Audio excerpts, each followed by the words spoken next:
Oh, the humanity. Max Verstappen to Mercedes can't possibly. Stop talking out the side of your mouth, Cameron. But I think we need to start taking this rumour seriously. So many people are talking about it, and it's a many-faced god as far as its root cause analysis. Let's speak to it very quickly. Because Juan Pablo Montoya has said absolutely not, chap. Max Verstappen is nothing if not a winner, and he won't leave a winning team. But what Juan Pablo fails to account for is that this is time driven, phased. You want to profile Maximilian Verstappen's plans over the next 24 to 36 months now. No one's saying that Maximilian Verstappen is going to Mercedes next year. That would be stupid, ridiculous even. Why would he leave a dominant team in an era, a rules and reg set, when they have done nothing apart from win? That's nonsense. But how about 2026, ladies and gents? Because that might be a different thing, right? In this many-faced god of a solve, of a root cause analysis deep dive, we need to consider the 2026 rules and regulations. Speed in that era, of course, will be a function of your engine and your ability to leverage it. I will state for the avoidance of doubt, which of those teams currently on the grid do you think will nail the rules and regs as far as that power unit best? Oh wait, non-rhetorical question. Did anyone say Mercedes? Did anybody say Ferrari? Did anybody say the Bulls that are red? Because I think they are third in the pecking order. Mercedes and Ferrari have that length of service, tenure as far as building power units, knowledge built up over time. This is going way back.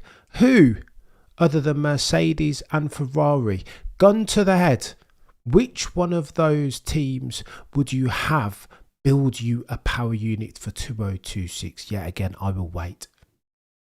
Nobody says Red Bull. Rumour and speculation is that Mercedes are a gazillion miles ahead of the rest as far as expediting for the success of their power unit in the technical spec that is 2026. Do not think for a second then that Maximilian Verstappen will not be aware of this. He will be factoring all of this into his decision making as to where he races in 2026 there on in. This is techie, chat. I'm telling you, take this seriously. You've heard Maximilian Verstappen say that he's not here for a long time. He's here for a good time. He wants to win and keep winning. 2026 isn't the end of his dominance in his own mind, and he's been speaking to this. Anybody that puts a mic in front of Maximilian Verstappen will have heard him talk about this. That he doesn't want to be around F1 till he's 42 like a Fernando Alonso, or 39 years old like a Sir Lewis Hamilton. That's not his lot. He's talked already about Le Mans potential, offers that he's received already at the tender age of 26 to go over there and drive. We know already that the Christian Horner fiasco has taken its toll not only on Red Bull as a team, but Maximilian Verstappen as a driver for that team. Jos Verstappen too talked about Christian Horner staying and how that would cause the team to implode, that Maximilian Verstappen has been driving around a gazillion problems, and not just technical and mechanical as far as the RB20 iteration is concerned. Oh, the humanity, chat. For it is chaos over at the Bulls that are red. They are a swan of a Formula One team with the feet paddling frantically below the surface. This is what's going on. Just because you can't see or hear about Allegation Gate, that doesn't mean that it's not ensuing in the background. So what then can Max Verstappen do? Well, Gerhard Berger today has come out and said this, that if his old mate Adrian Newey finds himself at the team from Brackley and Brixworth, then potentially that would be all that Maximilian Verstappen needs, all the temptation that he needs to join him. Team principal Toto Wolff has made no secret of his trying to court Maximilian Verstappen. Rest assured, for the avoidance of doubt, that the German, the Austrian, would throw Messrs Russell and Antonelli both in the bin to get a sniff of Maximilian Verstappen. Are you joking me? Toto still doesn't forgive himself for not signing him in 2015, 2016, only to have Nico Rosberg slap him in his face unexpectedly and retire, sail off into the distance. You think Toto Wolff has forgiven himself for that misstep, that F1 faux pas? A mistake that's defined a generation. Maximilian Verstappen, of course, being the driver of the next generation coming forth. Toto Wolff, rest assured, has not forgiven himself for that mistake. Hence why Toto, if rumour is to be believed and word on the F1 curb is anything worth invested in, Toto Wolff has trotted out as far as a potential contract for the Dutchman, the soon-to-be four-time champion, everything that he did not want to offer to Lewis Hamilton, the seven-time champion, GOAT settings, being ambassadorial role, brand deal, multi-year deal, of course, being 26, all of that stuff and more. Toto Wolff is hell-bent on signing Maximilian Verstappen. Do not get it twisted, ladies and gentlemen. He would throw George Russell in the bin to get a sniff of having Maximilian Verstappen in that car. I think we should start taking these rumours seriously, more seriously at least than Juan Pablo Montoya.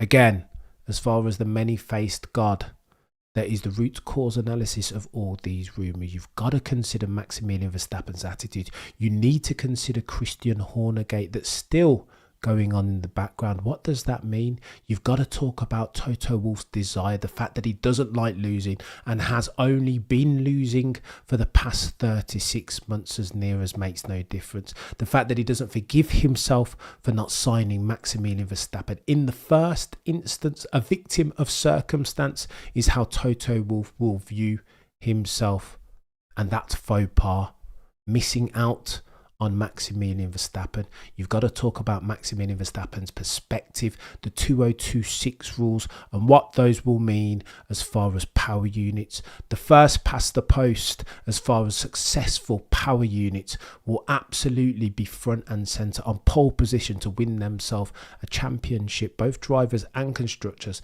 as at 2026. Take that to the bank, because it's bankable. Let's talk about this as well very quickly. FIA have released a report, their annual review. I have no clue what they're talking about. Obviously, there's a foreword from FIA head honcho Mohammed Ben Sulayem, for whatever it's worth. What are we doing? Incoming scorched earth, Cameron, because I cannot. You don't rate Lando, lazy. We'll talk about Lando, I promise, at some point. Listen, check this out. FIA have released a report blowing their own bloody trumpet, right? I've just read the foreword. I did my best to comb through the foreword even, where Mohammed Ben Sulayem is blowing his own trumpet. And I've had enough. We need to call out the hypocrisy in plain sight, because it's ridiculous. How dare they write all this stuff claiming that they've done all of this brilliance over the past 12 months. Here's what they said even in their FIA report to view, because I'm going to lose my top in a minute. It's ridiculous. They said that they've done well to be knowledge led. What? Knowledge led? What? You don't even know what knowledge is, Mohammed Ben Sulayem. Lest we forget, it's not been a couple months since Checo Perez and Lando Norris full started on the grid. You guys couldn't even get transponders to work. Where were the penalties for those? We don't remember. Fugazi, nowhere. You didn't institute them because, yet again, failing to learn from the mistakes of Christmas past, the FIA are doomed to repeat them. Transpondergate. You didn't even have transponders working. All of those drivers could have full started if they were clever about it and gotten away with it. Of course, in the Premier, the upper echelons of motorsport globally, of course. Why not FIA, because we're running a slack operation, right? Let them all get away with full starts. What, you can't eye test for this? You depend so heavily on the transponders that if they fail, there is nobody with enough common sense to judge it based on an eye test. That Lando Norris and Checo Perez had full started. Yeah, of course. What else would we expect from the FIA? Do you remember, for the avoidance of doubt, when Lewis Hamilton was on pole but he wasn't? When they struck off Lando Norris's pole position lap, only to realise that at that turn, at that circuit, they should not have done that. What do we do? I mean, come on. Knowledge, FIA. Are you having a giraffe? They must be. It must be April Fools for them to be blowing their own trumpet based on knowledge. You know nothing. Jon Snow, aka Mohammed bin Sulayem, you know nothing. You'll do nothing. It's been PISS. Poor is what you lot have been. How dare you come out and blow your own trumpet? And here's the next thing that they're talking about: online abuse, that they've done well to clamp it down. Are you having a laugh? Online abuse has never been worse as far as Formula One. It's a wild, wild west out there. It, you could argue, is at an all-time high. How very dare you, Mohammed bin Sulayem, talk about the successes that you've had in clamping down on online abuse. What are you talking about? This is nonsense. F1 baloney. And then they're going to go and talk about grassroots, all of their investments. Meanwhile, Felipe Drugovich and Teo Pourchaire, the previous two F2 championships, cannot get a whiff of a drive in F1. Meanwhile, Andretti Global are doing whatever they can to get a seat at the table that is F1. We do not have enough drives to seat these young, hungry lions, these automotive pugilists like Teo Pourchaire and Felipe Drugovich. And Mohammed bin Sulayem gets on his bloody soapbox talking about how they've invested significantly in grassroots. Behave yourself, MBS. What are we doing here? What are we doing? Already I couldn't take you nor your organisation seriously talking about transparency, and you have been nothing but opaque over the past 12 months. What are we doing here? And then finally, they talk about securing the financial future of F1. Really? Of the FIA even? Really? Is that where we are? As far as Formula One, I'm not sure whether that's true. Don't take credit for somebody else's work. Liberty Media have been the ones that have dragged Formula One kicking and screaming into 2024, courtesy of 2021 as a blockbuster season, courtesy of the drive to survivation of Formula One, of course. Mohammed bin Sulayem, I think you're taking credit for someone else's work. Let's see what would happen if the commercial rights holder pulled your financial rug from underneath you, being the 40 million that they pay you each and every single year to do what you haven't been doing as a regulatory body, being institute the rules in a way that's consistent across all of the related parties. You do not deserve that 40 million USD a year that you have been receiving in perpetuity. You do not. Not if you don't do your job. Do your job, MBS. Stop grandstanding. Why are you on each and every single podium next to the winner?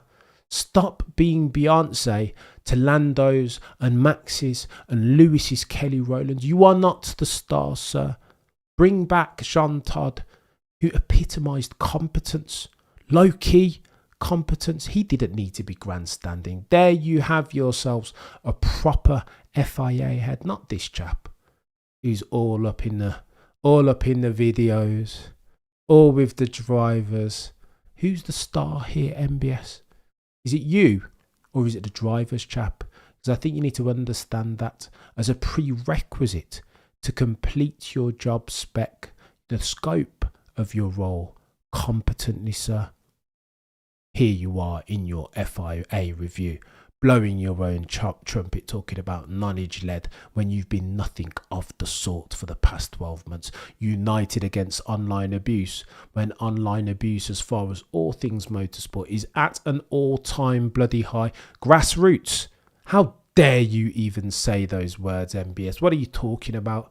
When all you seem to do is cut to junior F2 winners on the bloody pit wall that can't get a drive in Formula 1 because you lot are so bloody up your own ASS that you can't expedite for new entrants on the grid. What are we doing? Financial future. Yeah, of course, FIA. What are we doing?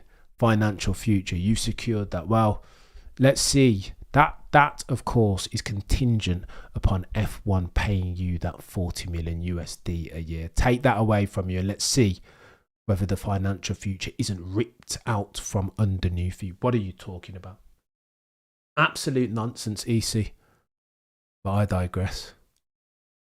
No further questions, Your Honour.